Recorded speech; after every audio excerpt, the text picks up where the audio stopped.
എന്റെ കൊച്ചനെ മമ്മീന്ന് വിളിച്ചാ മതി. മമ്മിന്നോ മങ്കിന്നോ നിനക്ക് ഇഷ്ടമുള്ള പോലെ വിളിപ്പീര്. പക്ഷെ ആര് വിളിക്കൂടി? എന്തോ ഇത്ര ധൃതി? മാരീഡ് ലൈഫ് ശരിക്കും എൻജോയ് ചെയ്തിട്ട് മതി ഒരു കുട്ടിയൊക്കെ. അയ്യോ, ഈ മൊട്ടത്തലയും കൊണ്ട് എൻജോയ് ചെയ്തേച്ചാലും മതി. ഞാൻ മുടി മുറിച്ചതിനെ ചൊല്ലി മേലാൽ എന്നെ കുറ്റപ്പെടുത്തരുതെന്ന് ഉണ്ണിയേടനോട് പല ആവർത്തി ഞാൻ പറഞ്ഞിട്ടുള്ളതാണ്. അയ്യോ, ഞാൻ നിർത്തി. നിന്റെ നഷ്ടപ്പെട്ട മുടിയെപ്പറ്റി ചിന്തിച്ച് ടെൻഷൻ അടിച്ച് എന്റെ മുടി കൊഴിയാൻ തുടങ്ങി.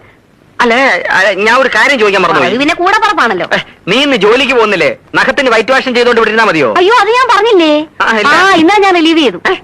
റിലീവ് ചെയ്തോ? എംപ്ലോയ്മെന്റ് എക്സ്ചേഞ്ച് വഴി ലീവ് വേക്കൻസി ആയിരുന്നല്ലോ എനിക്ക് പോസ്റ്റിംഗ്. ലീവ് വേക്കൻസിയോ? ലീവ് എടുത്താൽ ഇന്നലെ വന്ന് ജോയിൻ ചെയ്യും. വേറെ ആള് വന്ന് ജോയിൻ ചെയ്തെന്നോ? നീ എന്തുവാടി പറയുന്നേ? ഇതെന്താ പുതിയൊരു കാര്യം കേൾക്കുന്ന മാതിരി? ആലോചനയും കൊണ്ട് വന്ന ബ്രോക്കർ പറഞ്ഞില്ലേ താൽക്കാലിക നിയമനമാണെന്ന്? ഇല്ല, പറഞ്ഞു കാണും ഉണ്ണിയേട്ടൻ മറന്നതാ.